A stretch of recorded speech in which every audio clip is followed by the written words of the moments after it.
손석희 JTBC 대표이사가 폭행 논란에 휩싸인 지 오늘로 꼭 일주일이 지났습니다.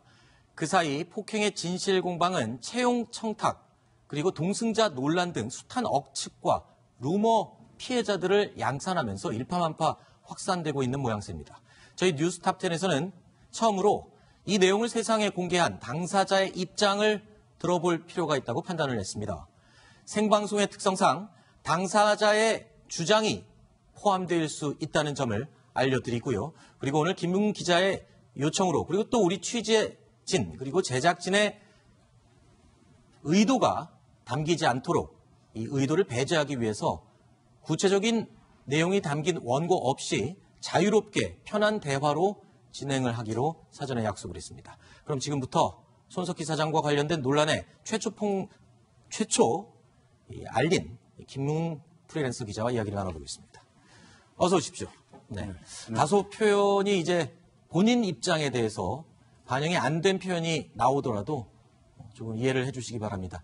자, 일단 오늘 그동안 입장을 공식적으로 밝힌 적이 없었는데 오늘 처음으로 입장문을 오전에 발표를 하셨어요. 그 내용의 핵심은 손석희 대표에게 사과를 요구하는 내용이었습니다. 구체적으로 어떤 내용을 사과하라는 뜻이었죠? 저는 단순한 입장을 견지해 왔는데요. 네. 사실 그 전에 후배 기자들에게도 제가 원하는 것은 오로지 사과다, 이런 의사 표시를 한 적이 있었고 오늘 그것을 공식화시켰습니다. 제가 요구하는 부분은 사실 1차 뺑소니 사건은 제가 직접 취재한 부분이 아니기 때문에 네. 제가 직접 당사자가 된 1월 10일 폭행 사건에 대해서 네. 폭행 사실을 인정하고 사과하라는 게 제 입장이었습니다. 네. 그러니까 사과를 하는데 다른 여러 가지 의혹들이 있지만 첫 번째로 일단 당사자로 연루됐던 폭행에 대해서 사과를 해라. 그렇죠. 일단 폭행의 정의에 대해서 좀 얘기를 안 할 수가 없을 것 같습니다. 네. 일단 손석희 사장 측에서는 이거는 폭행이라고 볼 수 없다라고 주장을 하고 있고요. 본인은 폭행이라고 주장을 하고 있어요. 네. 이 부분에 대해서 먼저 입장을 얘기해 주시죠. 자, 그러면 제가 이렇게 설명하겠습니다. 간단하게 폭행이 아니라 칩시다. 그렇다 손 치더라도 손석희 사장은 자신의 손으로 제 얼굴을 접촉한 사실은 인정을 하고 있습니다. 네. 폭행이 아니면 강제추행입니까? 자, 그러니까 법적인 해석 차원에서 볼 때 신체 접촉은 폭행으로 볼 수 있다. 이렇게 지금 말씀을 하시죠. 당연하죠. 그리고 네. 폭행의 범위는 여러분들이 법률 전문가들에게 조언을 구해보시면 아시겠지만 상당히 넓습니다. 예전에 네. 우리가 다 기억하다시피 물컵을 던져서 상당히 사회적으로 물의를 빚었던 분도 계시고 어찌됐든 그것은 폭행이라고 당연히 저는 생각을 하고 저희 네. 측 변호인도 그렇게 생각을 하고 있습니다. 네. 자, 일단 폭행이냐 아니냐는 법적인 부분으로 법리적인 해석에 좀 의존을 해야 될 부분이 남아 있는 것 같습니다. 여기서 논할 부분은 아닌 것 같고요. 일단 가장 먼저 쟁점이 되는 부분부터 저희가 얘기를 해보겠습니다. 자, 바로 이 부분인데요. 진실게임 1막 접촉사고 얘기를 안 할 수가 없습니다. 왜냐하면 접촉사고에서부터 이 모든 논란이 시작이 됐다라고 볼 수 있는데 오늘 저희 취재진에게 먼저 사전에 이런 내용을 서면으로 보내주셨습니다. 본인의 입장을. 손석희라고 취재의 성역이 될 수 없다. 동승자 신원은 접촉사고의 핵심이다. 이렇게 말씀을 해주셨는데 자, 일단 이 취재를 왜 하게 되셨는지가 가장 궁금합니다. 어떤 경로로 이 취재를 처음에 시작을 하셨죠? 저도 제보를 받았는데 네. 1차 뺑소니 피해자들로부터 직접 제보를 받은 것은 아니고요. 그 사이에 제보자가 2명 정도 더 있습니다. 근데 제가 제보받은 내용이 상당히 구체적이었고 상세성 면을 따져봤을 때도 진실에 가깝다고 판단이 됐기 때문에 가해자로 지목된 손석희 사장을 직접 취재해야 되겠다고 생각을 했습니다. 취재의 핵심 포인트는 뭐였죠? 손 사장이 다른 부분에 대해서는 대부분 인정을 하는데 유독 동승자 여부, 동승자가 있었는지 아니면 그 동승자가 누구인지 동승자의 신원에 대해서는 진술이 계속 바뀌었기 때문에 네. 그 부분에 대해서 저도 초점을 맞출 수밖에 없었습니다. 네. 지금 보면은 손석희 사장 측에서는 협박을 당했다. 예. 얘기를 하고 있습니다. 어떤 부분에 협박을 의미하는지 대충 이해가 되시죠? 예. 어떤 부분을 갖고 얘기를 한다고 생각을 하시죠? 제가 그 기사를 담보로 해서 채용을 청탁했다. 네. 협박성 채용 청탁을 했다. 뭐 이런 네. 내용 아니겠습니까? 예. 근데 제가 한번 이렇게 반문을 해보겠습니다. 협박을 하는 사람에게 자신의 부인의 와병 중인 상태에 대해서 저에게 얘기하고 둘째 아들의 직장 생활에 대해서 상담하고 자신의 거취를 언급하고 1년 안에 그만두겠다. 이런 얘기를 과연 협박하러 온 사람한테 할 이유가 있습니까? 상식적으로? 그리고 좀 회유를 하고 설득하기 위한 과정이 아니었을까요? 그렇죠. 네. 제 감정선을 무너뜨리겠다는 제 감정적 그 저항을 무너뜨리겠다는 조치가 아니었나 지금에 와서는 그렇게 생각을 하고 있습니다. 자, 그러면 취재를 시작을 하셨을 때 어떤 점, 취재, 기사로서의 가치가 있다라고 판단한 부분들이 있었습니까? 취재 결과는 어땠습니까? 얻어낸 게 있었습니까? 당연히 방금도 말씀드렸다시피 손 사장께서는 다 인정을 했어요. 뭐 예를 들면 뭐 한 90% 정도라고 저는 말씀을 드릴 수 있겠는데 네. 유독 동승자 부분에서만 진술이 번복이 됐고 일관성이 없었지만 그럼에도 불구하고 기사 가치가 충분했죠. 왜냐하면 뺑소니 사고의 위법성 여부를 떠나서 불법성 여부를 떠나서 대한민국 국민들 대다수가 신뢰하는 언론인이고 그 언론인의 도덕성은 당연히 취재 대상이 되어야 한다는 게 그 당시 생각이었고 네. 지금도 마찬가지입니다. 그래서 당시에 최소한 당신은 업무용 차량을 직접 운전해서 비업무적으로 사용한 사실은 인정하지 않느냐 했더니 손 사장이 그 부분은 분명히 인정을 했고 네. 그 단순한 사실 하나로도 기사 가치가 충분했다고 저는 판단을 했습니다. 아하. 저도 기자이고 예. 지금 김웅 기자님도 기자시고요. 예. 기자라면 기자 가치가 있다고 생각하면 기사를 썼어야 되는 게 마땅할 것 같습니다. 맞습니다. 예. 기사 썼습니까? 쓰지 않았습니다. 쓰지 않은 이유가 뭐죠? 저도 사실은 대한민국 국민으로서 그 당시에 제가 손석희 그 사장에게 했던 얘기가 있습니다. 제가 기사를 쓰는 것도 공익이지만 손석희 사장이라는 분을 보호하는 것도 공익에 부합하는 것이라는 생각이 든다. 하지만 합리적 의심은 전혀 해소되지 않았다. 네. 이렇게 제가 얘기를 했었고 솔직히 말씀드리면 저도 그전부터 SNS상으로 교류를 해왔고 네. 이분이 사회적으로 성취한 부분에 대해서 충분히 인정을 하고 있었기 때문에 네. 그 기사가 가져올 여파도 제가 감안을 할 수밖에 없었고요. 여파라는 건 어떤 여파를 말씀하십니까? 당연히 손 사장의 신뢰도가 떨어지고 그의 네. 명예가 실추되고 그로 인해서 이른바 진보 진영의 어떤 균열까지는 아니지만 일정 정도의 피해가 가지 않을까라는 생각을 분명히 했었습니다. 그리고 또 하나는 지금도 제가 손 사장이 범행을 자백하는 녹취를 언론사에 제공하고 진단서를 제공해도 에이 설마 손석희가 그랬겠어? 하는 분위기인데 네. 그때 제가 기사를 작성해서 언론사를 접촉하고 그 기사를 보도하기 위해서는 상당한 노력이 필요했을 것이고 알겠습니다. 결국 좌절됐을 것이라고 저는 생각을 합니다. 그러면 결론적으로 보면 기사를 충분히 쓸 수 있었지만 예. 그 이후에 손 사장이 볼 피해가 미안했고 인간적으로 좀 안 좋은 면이 있어서 일부러 쓰지 않았다라고 지금 대답을 하시는 거죠. 그리고 네. 그 당시에 받아줄 언론사도 저는 아마 못 찾았을 겁니다. 분명히. 혹시 이런 생각을 안 해보셨습니까? 취재 팩트 체크가 다 되지 않았기 때문에 기사를 못 쓴 건 아닌가요? 그렇지 않습니다. 예를 들어서 내가 원하는 팩트가 뭐 우리 보통 팩트라 그러는데 팩스라고 이제 복수를 네. 쓰겠는데 우리가 원하는 팩스가 뭐 10가지라고 한다면 사실 5가지만 명징하게 확인된 팩스 5가지만 있으면 기사를 쓸 수가 있는 것이죠. 예를 네. 들면 뭐 우리가 굳이 거한 밥상을 차려서 밥을 먹을 필요는 없지 않습니까? 있는 밥상만 차려서도 얼마든지 식사가 가능한 일이고 기사도 얼마든지 그런 식으로 생산해낼 수 있었죠. 자, 그러면 아까 앞부분에 동승자 논란이 굉장히 중요한 팩트라고 말씀하셨어요. 예. 근데 앞부분에 저희가 어제 저희 채널에가 단독 취재한 내용을 보내드렸는데 예. 그 부분이 아주 중요한 핵심인데 당시에 이 레카차 기사를 만나거나 취재를 하신 적이 있습니까? 그게 불가능했죠. 왜냐하면 저도 견인 차량 그 기사들, 그러니까 쉽게 얘기하면 1차 뺑소니 사고의 피해자들하고 직접 접촉할 기회가 없었습니다. 그리고 제보를 직접 받은 것이 아니고 두 명 정도를 거쳐서 제보를 받았기 때문에 네. 피해자를 직접 접촉할 수 있는 방법이 없었고 그렇다고 한다면 피해 내용을 가해자에게 확인하는 것도 방법이겠다 싶었고 네. 평소에 SNS상에서 친분을 유지해오고 있었기 때문에 손 사장께서 네. 전화 통화도 응해 주셨고 네. 그 다음 날 직접 인터뷰도 응해 주셔서 일단 가해자 쪽을 통해서 정보를 수집을 했습니다.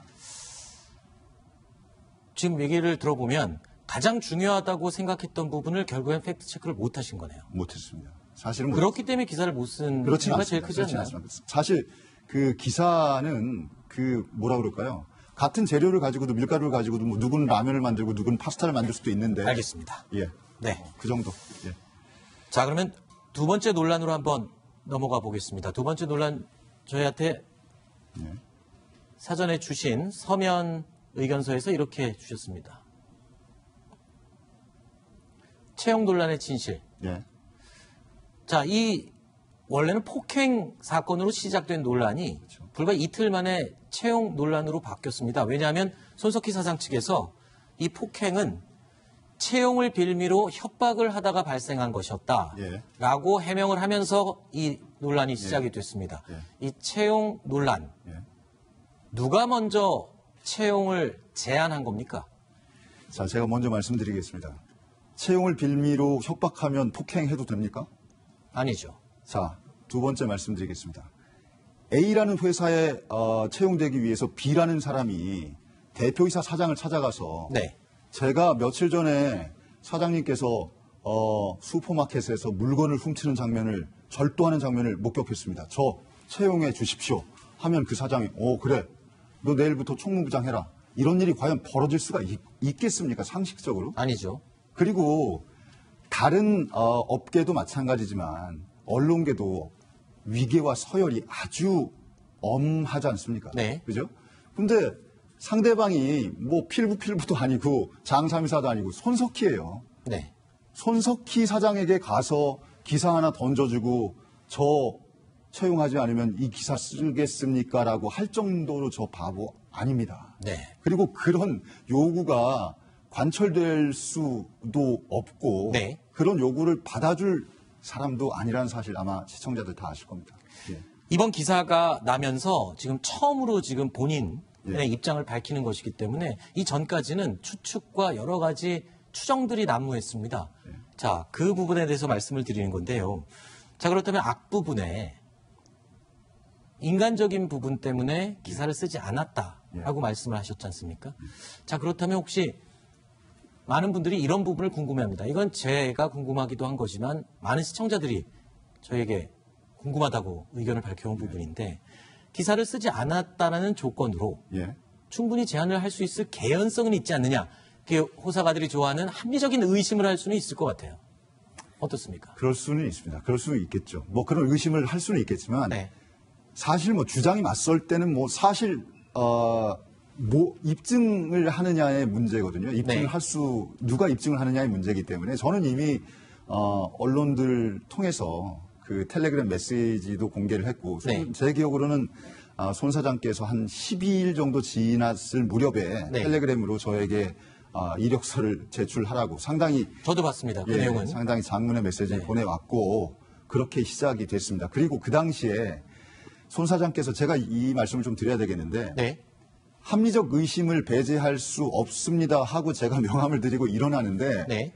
손 사장이 명함을 이렇게 들여다보시더니 회사 사정은 어떤가? 아하. 그렇죠. 회사 사정이 뭐 그닥 좋지 않습니다. 그랬더니 뭐 그럼 먹고 사는 문제는 어때? 뭐 그게 문제네요. 그래? 그럼 내가 한번 도와보지. 이렇게 시작된 상황이었거든요. 알겠습니다.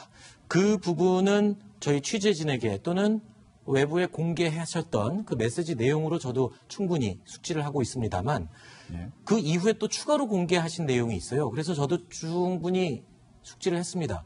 근데 이 이력서를 가져와 봐라 라고 제안을 하기 전에 예.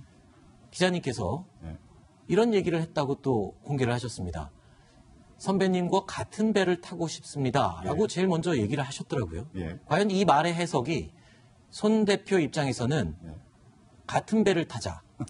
그러니까 우리 회사에서 같이 일하자 이러한 예. 취업을 조금 암시하는 이런 말이 아니었을까 싶은 생각도 들어요. 이것을 많은 분들은 이건 먼저 제안한 건 아니야? 라고 생각할 수 있거든요. 아니, 그냥 솔직하게 한번 얘기를 해보겠습니다. 후배가 네. 선배한테 찾아가가지고 14년 선배거든요. 네. 뭐 나이 차가 14년이지만 제가 선배랑 같은 배를 타고 싶습니다. 뭐 이렇게 얘기할 수도 있어요. 그 무슨 의미였습니까, 그게? 이쪽에서 먼저 제안을 했어요. 손 선배 쪽에서 돕겠다. 그럼 뭐 그거를 제가 금전적으로 뭐 투자를 하겠다라던가 네. 아니면 이들이 뭐 이후에 얘기했던 무슨 용역을 제공하겠다던가 그런 의미로 저는 받아들이지 않고 당연히 같이 일하자라는 의미로 받아들였기 때문에 아니 여러분들 한번 생각해 보세요. 시청자 여러분들도 한번 생각해 보세요. 네네. 손석희가 그래 내가 한번 도와보겠다. 너랑 같이 일해볼 기회를 만들어 보겠다 하는데 싫습니다. 네. 저는 뭐 오해받을 일 안 하겠습니다. 이럴 사람 있어요? 이럴 기자가 대한민국에 혹시 있어요? 정말 죄송한 얘기지만. 네. 당연히 그 사람이 제안하고 다른 사람도 아니고 국민들이 가장 신뢰하는 언론인 손석희인데 이 양반이 저보고 같이 일을 해보자 하니 선배님 당연히 저도 영광이었죠. 그 당시까지만 해도 이런 인물인지 몰랐으니까. 네. 그러면 같은 배를 타고 열심히 한번 도전해보겠습니다. 라는 정도의 표현은 충분히 할 수 그러니까 있다고. 그 말, 같은 배를 타고 싶다는 말을 하기 전에 이미 또 제안이 당연하죠. 있었다고 말씀하시는 당연하죠. 거죠. 예. 그러면 또 궁금한 게 있습니다. 예. 손 사장은 예. 죄송한 말씀이지만 김 기자님의 뭐 어떤 면을 보고 같이 일을 하고 싶어 했던 겁니까? 제가 여러 후배 기자들한테도 밝혔는데요. 네. 제가 2015년 9월 무렵부터 제가 만들어낸 자료, 보도자료, 기사 아니면 기타 등의 뉴스에 대한 의견 등등을 네. 손 사장께 SNS상에서 많이 전달을 해드렸어요. 그래서 손 사장은 먼저 전달을 해드렸어요? 그렇죠. 네, 제가 생산한 자료들을 공유하고 싶은 마음이 있었으니까 다른 언론인들하고도 공유했고 공유입니까? 아니면 손 사장에게 보여주고 싶었던 거예요? 여러 사람 중에 한 명이었어요. 여러 사람, 왜 배포를 한 거였죠?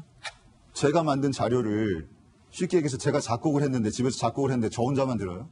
그림 그렸는데 전시 안 합니까? 네. 제가 기사 썼는데 많은 사람들이 그 기사를 읽고 사회적으로 파급력이 생기고 그 파급력으로 인해서 사회가 변화하고 네. 긍정적인 발전이 도모되는 게 네. 기자로서 당연한 일 아니겠습니까? 그렇게도 충분히 가능하고요. 또 이렇게도 가능합니다. 예. 내가 이러이러한 능력이 있고 이런 기사를 또는 자료를 생산해내는 사람이니 예. 관심이 있으면 나와 함께 일할 사람들은 나한테 연락 주시오. 이런 이력서를 대용하는 그런 의미도 있지 않을까요? 저는 그렇게 생각해 본 적이 없습니다. 받는 사람의 입장은. 저는 사실 그 네. 자료들을 손 사장을 비롯해서 여러 언론인들에게 보냈을 때 쉽게 얘기해서 예를 들면 보도자료 같은 경우에는 기사화되길 원했을 뿐이지 네. 이 사람들이 저한테 무슨 제안을 해올 거라는 생각은 하지도 않았고 사실 아시지 않습니까? 기자니까. 네. 그런 보도자료 보내고 기사 보내가지고 어느 날 국장이 전화해서 저기 황영커 나랑 같이 한번 해봅시다. 네. 이런 경우가 있어요? 그게 가능한 일입니까? 알겠습니다. 일단 제가 김 기자께도 양해를 구하고 또 시청자 여러분들께도 잠시 안내를 드려야 될 부분이 있는데요.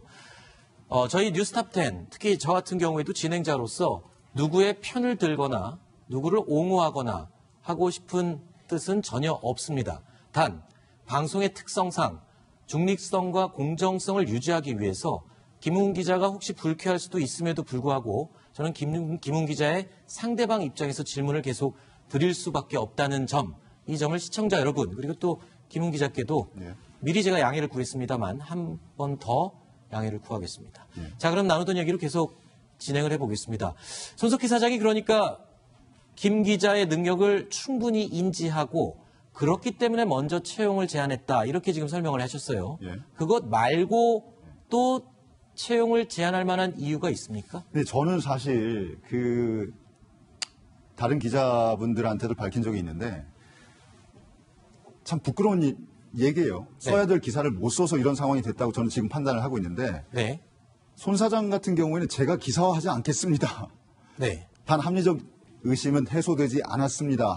했을 때 저를 신뢰했으면 아무런 사달이 발생하지 않았을 거라고 저는 믿습니다. 근데 지금 무슨 지금 말씀, 신뢰를 했다는 게 무슨 말씀이십니까? 기사화 안 하겠다 그랬으면 그냥 안 쓰는 걸로 알고 넘어가면 되는 거거든요. 네. 근데 이분은 제가 겪어보니 사람을 그렇게 신뢰하는 스타일이 아닌 것 같아요. 그러니까 쉽게 얘기하면 네. 불안했던 거예요. 해당 정보를 1차 뺑소니 사고와 관련된 내용을 네. 타사에 제보할 것이 두려웠어요, 계속.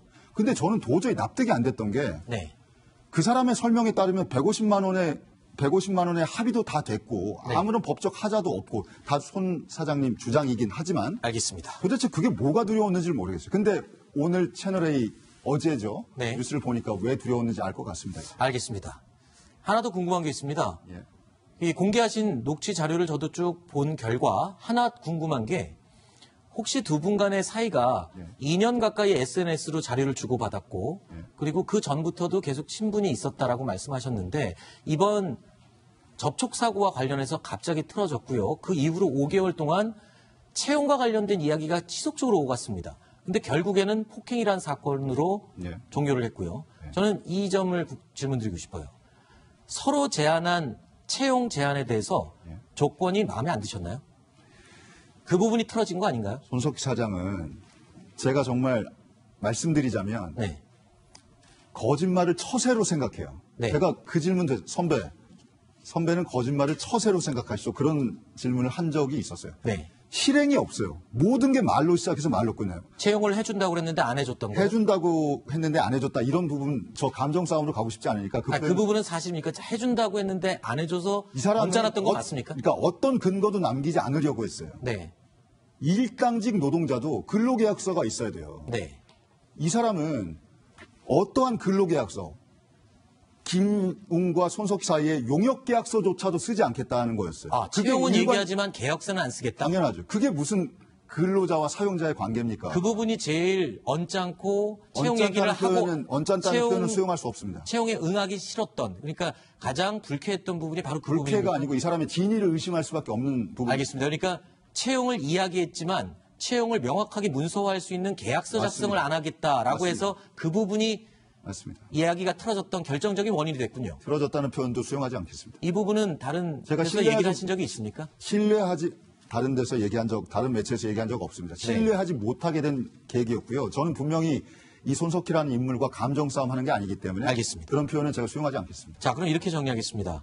채용 얘기가 누가 먼저 왔던 것은 지금 논란이 되고 있기 때문에 저는 덮어두고요.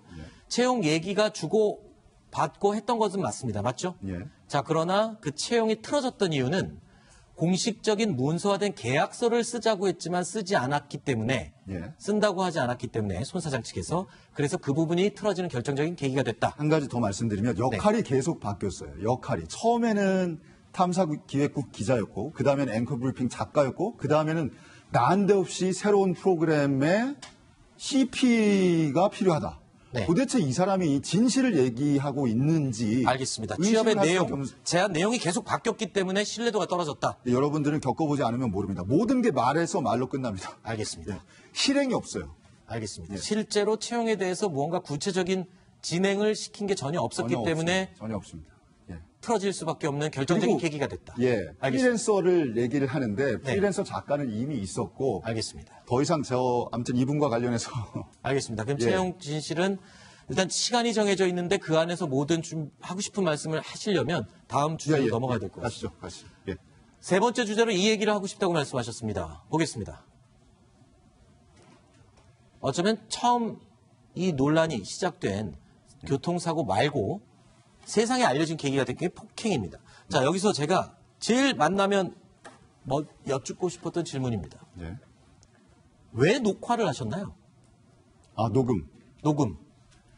그 당시에 제가 그 자리에서 벗어나기 위해서 왜냐하면 저는 그 말의 향연에 지쳐있던 사람이었어요. 네. 제가 그래서 손 사장께도 몇 차례 말씀드린 적이 있습니다. 선배만 말해서 먹고 산 사람 아닙니다. 저도 말해서 먹고 산 사람인데 이제는 정말 도저히 들을 수가 없습니다. 이유가 뭡니까? 실행이 없으니, 실행이 없으니까. 행동이 알겠습니다. 없으니. 네. 그래서 그날 그 자리에서 자리를 떠나기 위해서 제가 3번을 일어났습니다. 근데 안 쳐졌어요, 강제로. 나중에는 가방을 뺏어갔어요. 못 가게. 물리적인 제지가 있었다. 당연하죠. 네. 그러더니 결국 나중에 와가지고 제 오른쪽 옆자리에 앉아서 네. 그런 일을 벌였는데 제가 다시 그런 일이라는 게 어떤 일이세요? 폭행을 말씀하시는 건가요? 당연하죠. 어깨를 주먹으로 가격했고요. 네. 오른쪽 얼굴을 주먹으로 2차례 가격했습니다. 제가 손 사장께 다시 한번 여쭙겠습니다. 그게 만약 폭행이 아니라면 당신은 저를 강제추행한 거예요. 알겠습니다. 자, 하나 앞부분에 얘기했던 부분인데 지금 이 폭행 사건과 연관이 돼서 제가 다시 여쭙겠습니다. 예. 아까 말씀하실 때 언론계의 위계 질서가 매우 엄격하다라고 말씀하셨죠. 예. 저도 같은 조직에 있기 때문에 말씀을 드리는 건데요. 감히 14년 차 위 선배에게 예. 어떤 감정적인 싸움이 있다 하더라도 그 위계 질서를 전제로 한다면 예. 제가 감히 녹음을 할 수 있었을까라는 생각이 저도 들거든요. 예. 이 부분은 어떻게 설명해 주시겠습니까? 지금 뭔가 의도성이 있지 않았나라는 의심을 많은 분들이 하고 있으니까요. 결과적으로 한번 놓고 보십시오. 여러분들이 모르는데 지난해 12월 말에 같은 장소에서 거의 같은 유사한 형태로 저기 손 사장과 만난 적이 있었어요. 네. 근데 그 당시에도 여러분들 잘 모를 거예요. 그냥 희정 잡배들이나 입에 담을 만한 욕설을 아주 낮은 그 특유의 음성으로 어조로 내뱉습니다. 알겠습니다. 그 그래서- 욕하는 것은 뭐 개인적인 상황에서 벌어질 그렇죠. 수 있는 일이니까요. 네. 근데 12월 말에 만났을 때도 제가 JTBC 사옥 앞에까지 발에다 드리고 악수하고 오려는데 발길질을 하려는 것 같아서 제가 움찔했더니 야, 너 내가 차려고 하는 것 같았냐? 예. 너 다음번에 진짜 찬다. 알겠습니다. 그 부분은 녹취가 있습니까? 혹시 자료가? 그 당시 녹취는 없습니다만 알겠습니다. 제가 사실은 뭐라 그럴까요? 좀 그럴 조짐들이 그 전부터도 있었어요. 그리고 네. 그날은 돌아보니까 CCTV가 없었어요. 그래서 녹음을 하기 시작했는데 결과적으로 놓고 보면 여러분들도 한번 생각해 보세요. 지금 제가 녹음을 하고 진단서를 제출해도 안 믿죠. 근데 제가 만약에 거기서 그냥 나와가지고 파출소에 신고해도 입건조차 안 됐죠, 지금. 경찰에 인계됐는데 입건조차 안 됐어요. 아직 조사가 이루어지지 않은 건 아니고요. 당연하죠. 입건과 관련된 모든 피해자 조사 과정은 끝났습니다만 네. 상황이 이렇게 전개되고 있는데 제가 그 자리를 녹음조차 안 하고 그냥 나왔다면 여러분들 저 그냥 거짓말쟁이로 모실 거 아닙니까? 지금? 제가 왜 그 질문을 드렸냐면요. 많은 분들이 이거는 기분 나쁘게 듣지 마시고요. 많은 분들이 녹음 자체가 뭔가 형사 고소를 위한 사전 준비 작업이 아니었냐, 미리 계획된 저는 작업이 아니었냐. 제가 말씀드리겠습니다. 네. 어깨를 처음 맞았을 때 네, 이 사람 도저히 안 되겠다. 네, 어떻게 해야 되지? 얼굴을 한 대 맞았을 때 주먹이었어요, 분명히. 네. 사장님, 주먹 아니면 강제추행이에요. 자, 주먹으로 한 대 맞았을 때, 와, 이건 끝났는데? 내가 도저히 인내할 수 없는 상황이다. 네, 했을 때 한 대를 더 때렸어요, 주먹으로. 네. 그러면 제가 어떡하겠습니까? 손석희가 아니라 손석희 할아버지라도 저는 녹음하고 증거 수집합니다. 알겠습니다. 뭔데요, 이 사람이 뭔데 내가 그렇게까지 당하고 가만히 있어야 돼요? 예? 자, 흥분 가라앉히시고요. 흥분하지 않았습니다. 네. 이런 얘기를 잠깐 전화를 해야 될 것 같습니다. 이번 일을 계기로 굉장히 많이 마음적으로도 힘들었던 시간일 거예요. 최근에 일주일 정도가. 예. 본의 아니게 이번 사건의 본질과 상관없이 김웅 기자 예. 개인의 과거가 들춰지고 예. 그리고 인간 개인에 대한 다른 평판들이 인터넷에 회자되고 또 상대 측에서 이야기를 하고 예. 하면서 굉장히 마음고생을 했다라고 저에게 하소연을 하셨는데 예. 그 부분에 대해서는 어떤 하실 말씀이 있으신가요? 할 얘기가 많이 있습니다. 자, 여러분. 빵을 한번 훔쳤던 사람은 도둑을 신고하면 안 됩니까? 빵을 한번 훔쳤던 사람은 뺑소니를 신고하면 안 됩니까? 빵을 한번 훔쳤던 사람은 강도를 보고도 눈 감아야 됩니까? 그러니까 본인의 과거에 조금 여러분. 네, 자 진정하시고요. 진정하십시오. 물 한 잔 드시고 한번 드시고. 인간은 누구나 실수합니다. 문제는 반성하고 용서를 비느냐 빌지 않느냐입니다. 알겠습니다. 그러면 본인은 과거에 제가 저는- 구체적으로 얘기는 묻진 않겠습니다만 과거에 지금 비난의 대상이 되고 있는 과거의 실수에 대해서는 본인은 충분히 사과를 하고 죗값을 치렀다 뭐 이렇게 생각을 하시는 건가요? 저는 온라인에 나와 있는 저에 대한 언급을 보지 않았지만 전에 네. 들었는데 네. 명백하게 사실이 아니고 거짓입니다. 하지만 저는 지금까지 살면서 제 잘못에 대해서 무릎 꿇고 사죄한 적이 상당히 많습니다. 네. 저는 이 사람한테 무릎 꿇고 사죄하라고 얘기하지 않아요. 나를 비난하고 매도했던 그 앵커 브리핑에서 6음절 얘기하면 됩니다. 웅아 미안하다. 김웅 미안하다. 그걸로 끝이에요. 그 그건 못해요? 죄송합니다. 그 미안하다의 핵심은 폭행에 한정되는 거죠? 폭행뿐만이 아니고 1차 뺑소니 사건, 네. TV조선이 보도했던 2차 뺑소니 사건에서 드러난 자신의 과거 행적에 대한 거짓말, 그 과거 행적에 대한 거짓말 때문에 저를 명예훼손으로 고소하겠다고 주장했던 내용까지 다 포함이 됩니다. 네. 근데 그 1차 접촉 사고와 타 매체에서 보도한 다른 사고와 관련돼서는 본인이 당사자가 아니기 때문에 사과를 요구할 또 권리는 없지 않습니까? 아니 아까 보셨지 않습니까? 견인차 운전기사한테 똑바로 얘기하라고. 제가 김웅 기자를 고소할 텐데 당신 똑바로 얘기 안 하면 네. 이 친구하고 같이 피해를 볼 것이라 이렇게 얘기했지 않습니까? 네. 그죠? 그러니 저는 그 부분까지 같이 얘기할 수밖에 없겠는데 네. 자, 그 부분 버리겠습니다. 1월 10일 밤에 실수한 부분 네. 인정하십시오. 그리고 또 한 가지 말씀드리면 알겠습니다. 죄송합니다. 우리가 뭐 하고 싶은 말이 다음에 또 있지만 한 번 더 불러주세요. 네. 예. 서면으로든 아니면 또 다른 방법으로든 얼마든지 또 이야기를 할 기회를 저희가 준비를 할 수 있으면 최대한 저희도 준비를 하겠습니다. 그리고 자, 오늘 김웅 기자의 방송 이후에요. 손석희 사장 측에서 원한다면 똑같은 분량의 시간을 할애해서 해명할 수 있는 기회를 충분히 드릴 수 있다는 점을 다시 한번 말씀드리겠습니다. 자, 그리고 오늘 이 방송 내용은 일단 제작진의 사적인 입장을 배제하기 위해서 자유롭게 대화로 진행됐다는 점 다시 한번 알려드리고요. 그리고 또 김웅 기자의 일방적인 주장일 수 있다는 점, 저희는 방송 심의 규정 준수를 위해서 중립성을 지키기 위해서 고려를 많이 했습니다.